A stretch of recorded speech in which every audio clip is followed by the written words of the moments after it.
Hello everybody, this is the first video for the Traditionalist, and welcome. So if you haven't subscribed, please press that big red button on the bottom and give a big like to this video.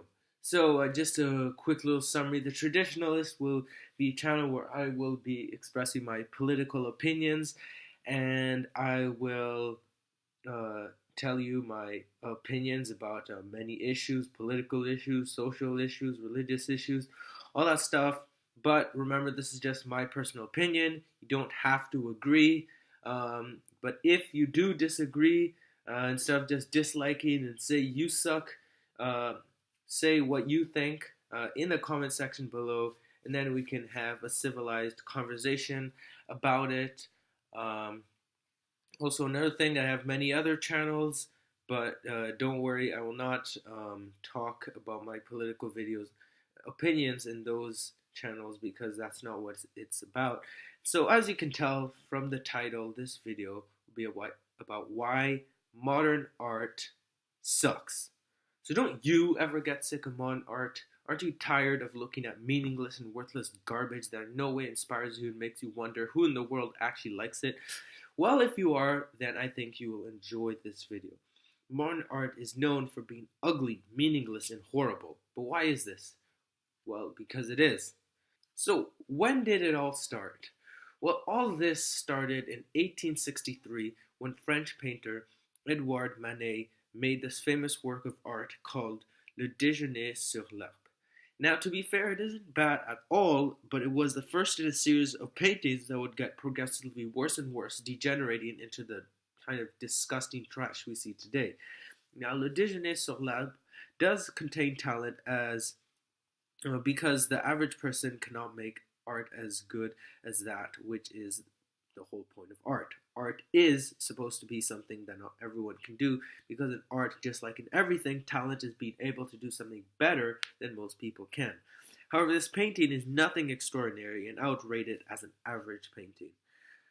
The background could be more refined and detailed, and overall it shows that Manet is an average painter. However, that isn't reflected in his fame and the fame of his painting, and most of that is because it was the beginning of modern art. Now, I always thought Manet was overrated, and if you look at all his paintings, they're all alright, apart from one thing, which is that they're all blurry and all need some more detail. But now we have to understand what caused this shift in art. Well, that started well before Manet was even born.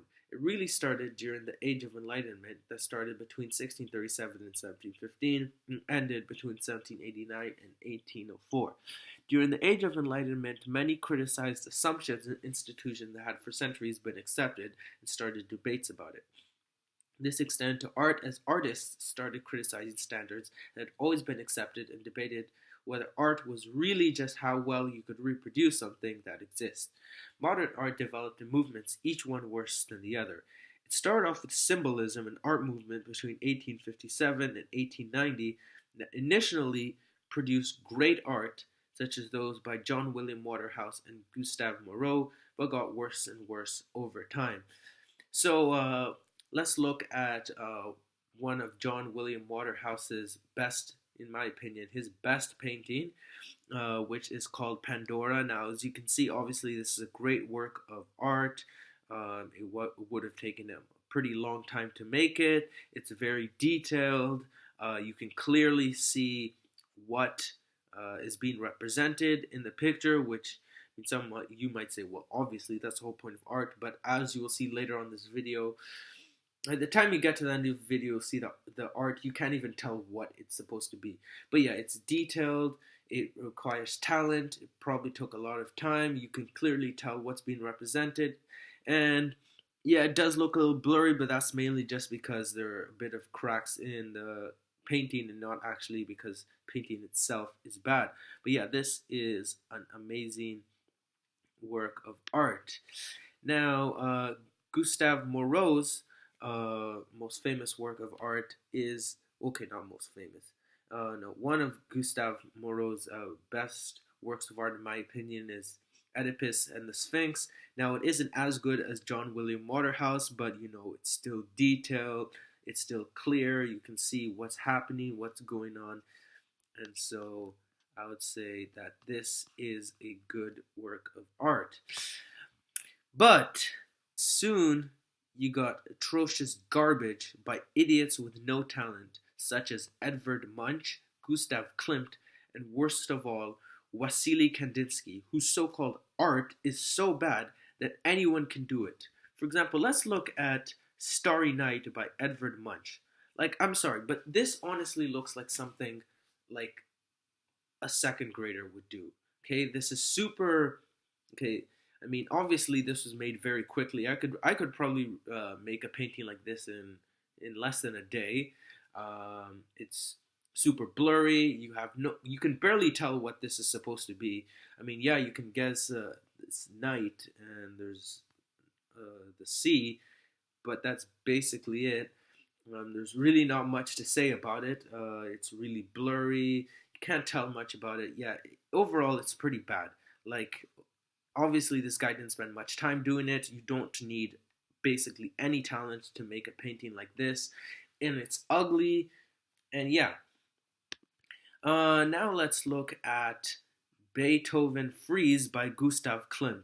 Now, the first thing I noticed is how you have all these weird, distorted, ugly, naked women. You have this one woman in the middle who's pregnant, who has these huge, floppy boobs. You have this weird gorilla monster thing on the left. You have all these naked women all on the side, and this weird zombie looking thing on top. Um, and then on the right, you have the snake thing, I think, in blue, and I don't even know what in the world this is. Okay, I don't know how this has anything to do with Beethoven. Yeah. Yeah, that's Gustav Klimt. And worst of all, as I said, Wasily Kandinsky. Like, what in the world is this? Okay, this is so bad. It doesn't even have a name. It's just called Untitled, although it's officially called Untitled Study for Composition 7, Première Abstraction. Okay, so obviously, as you can tell, first of all, what even is this? Okay, like, what is this supposed to be? What is this supposed to be representing? Nothing. Okay, this is ugly garbage. Like, if I saw this, I would just throw it in like a pile of trash because that's how worthless and useless this is. So you can't tell what it is. It's super ugly. Um, yeah, it's completely meaningless as well. It's just a bunch of paint on a canvas with no meaning whatsoever. Yeah, anyways, this coincided, so this like whole movement, symbolism, it coincided with Impressionism, which is the first real modern art movement, with artists such as Frederic Bazille, who did art that was average but kept getting worse, with first Mary Cassatt, then Camille Pissarro, then Berthe Morisot, then Gustave Caillebotte, then Paul Cézanne, then Edouard Manet, then Pierre-Auguste Renoir, then Claude Monet, and finally Edgar Degas. So let's look at some of their paintings. So this is the improvised field hospital by Frederic Bazille. That's not bad. You can tell what it is. Obviously, it's a man in his bed, but it's not sort of blurry. It's not that good. I would definitely not call this a masterpiece. Now, this seems like something an average artist would make, but this is not good in any way. Um, then let's look at Mary Cassatt, Lilacs in a Window. Once again, I mean, this does require some talent, but it's not beautiful and it's still sort of blurry. So then we have Boulevard Montmartre, Mardi Gras by Camille Pissarro. Once again, yeah, you can tell what it is, but yeah, this is getting pretty blurry. You can't distinguish the humans. You don't really know what they look like, what they're wearing. The trees are really blurry and weird, and yeah, this definitely is not very beautiful. You don't need that much talent to make a painting like this. You need time for sure, but not that much talent. And yeah, it's pretty blurry and ugly. And we have Summer's Day by Berthe Morisot. So once again, I mean, as you can tell from all of these Impressionist paintings, I mean, you can tell what they are, but they're not beautiful, and it's the main reason is because they're all blurry. All of the Impressionist paintings are blurry. Like this looks more like a sketch than an actual painting. But the thing is, obviously, they don't finish this because, I mean, this is the finished work. But yeah, I mean, if it was more clear and detailed, then it would be better. Same thing with A Balcony in Paris by Gustave Caillebotte. Once again, blurry. This one is Forest by Paul Cézanne. Now, this is where it really starts getting bad. I mean, at least the other ones you could, you could tell what they were about. Now, this one, yeah, you can still tell. Obviously, there are trees and stuff in the background, but this is where it's really starting to get bad. This is not just blurry. It's like starting to become abstract. This is more just like brushes of paint than like actual art. There's no detail. Yeah, it's pretty ugly. So yeah, that's Forced by Paul Cézanne. Um, then then even worse, The Effects of Snow on Petit Montrouge by Edouard Manet. He's the same guy who made Le Déjeuner sur l'Arbre. So as you can see, he clearly got worse over time. Um, yeah, once again, extremely blurry, pretty ugly. You can barely even tell what this is at this point. You can sort of see it's a village, but yeah, not much else to see. Really ugly, blurry. I mean, yeah, this is once again should be considered a sketch, not an actual painting. And yeah, it seems like something a very like a really a beginner artist would be making.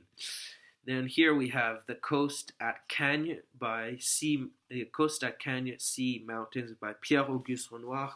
This is just getting worse and worse. It's super blurry, super ugly. You can barely even tell what it is. Once again, looks like it's being made by a beginner. Obviously, required very little time or effort. So yeah, um, another bad work of modern art. It's getting even worse. This is Impression Sunrise by Claude Monet, not to be confused with Manet. Um, Though even Monet made a painting called Le Déjeuner sur l'Arbre, so that makes it even more complicated. But yeah, this is another ugly work of art. You can just barely tell what it is. Super blurry, doesn't obviously require much talent. Looks like it looks like he made this in a rush, and obviously there's no attention to detail whatsoever in this one. Finally, Young Woman in Blue by Edgar Degas. So yeah, this is a sketch. Like, I don't even know why this is considered art. This is just a sketch.